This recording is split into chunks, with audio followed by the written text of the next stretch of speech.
Тос тосон бөмбөгийн нурыг улсын тусгай хамгаалтанд авах тухай тогтоолын төслийг 11-р сарын 30-ны өдрийн засгийн газрын хуралдаанаар хэлцгээр байсан ч асуудлыг дахин боловсруулах шаардлагатай гэж үзээд хойшлуулсан гэж ерөнхийдөө сайхан билег телевизэд ярилцлага өгөх үеэр мэдээлсэн.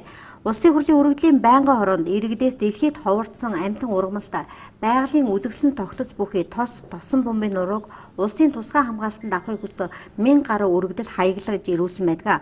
Харин тусгай хамгаалтанд авахыг хин нэгэн гишүүн санаачлага ирэхгүй засгийн газраас санаачлан улсын хурлд оруулахаар хуулийн тусгасан байдаг учраас өргөдлийн байнгын хороо өнгөрсөн 7 сараас эхлэн засгийн газар шахалт үзүүлэн ажиллаж байгаач үр дүнд хүрээгүй байна. Ийхүү удаадараа ямар нэгэн шалтгаанаар тогтоолын төсөл хоошилсоор байгаагийн цаана улсын хурлын 6 гишүүн тэр дундаа засгийн газрын 2 гишүүн уг газарт лиценз эзэмшигчтэй холбоотой гэсэн харалтыг иргэдээс ирүүлжээ. Асуудлыг тодруулахаар улсын хурлын өргөдлийн байнгын хорооны дараа улсын ерөнхий прокурор болон ашигт малтмалын газар хандсан байна. Иргэдийн зүгээс бол нэр бүхий 6 гишүүн гэдэг надад мэдээллийг өгсөн. Тэгэхдээ иргэд бол хяналт шалгалт хийдэг байгууллага биш.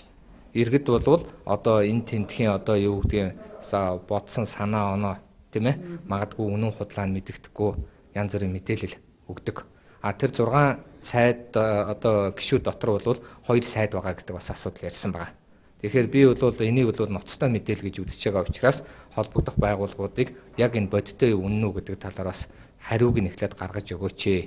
Тэрнээс биш хин нэгэн хамаатныхаа нэр дээр, хин нэгэн найзынхаа нэр дээр эсвэл хин нэгэн бизнесментэй танил байсныхаа төлөө шууд энэ лиценз эзэмшигчээ гэж зарлаж болохгүй байхгүй.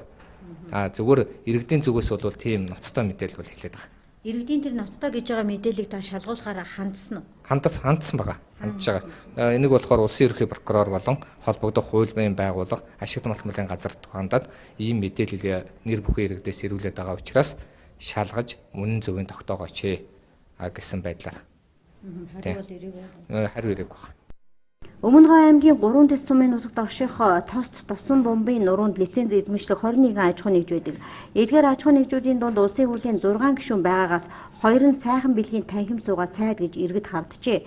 Тэд лиценз эзэмшихдээ өөрсдийнхээ нэрийг өнгөлн далдаж ойр дотныхоо хин нэгнээр дамжуулан лиценз эзэмшиж байгаагаас тост тосон бомбын нурууг улсын тусгай хамгаалтанд авах тухай тогтоолын төсөл засгийн газрын төвшөнд удаан саатаж байна гэж үзэж байгаа юм.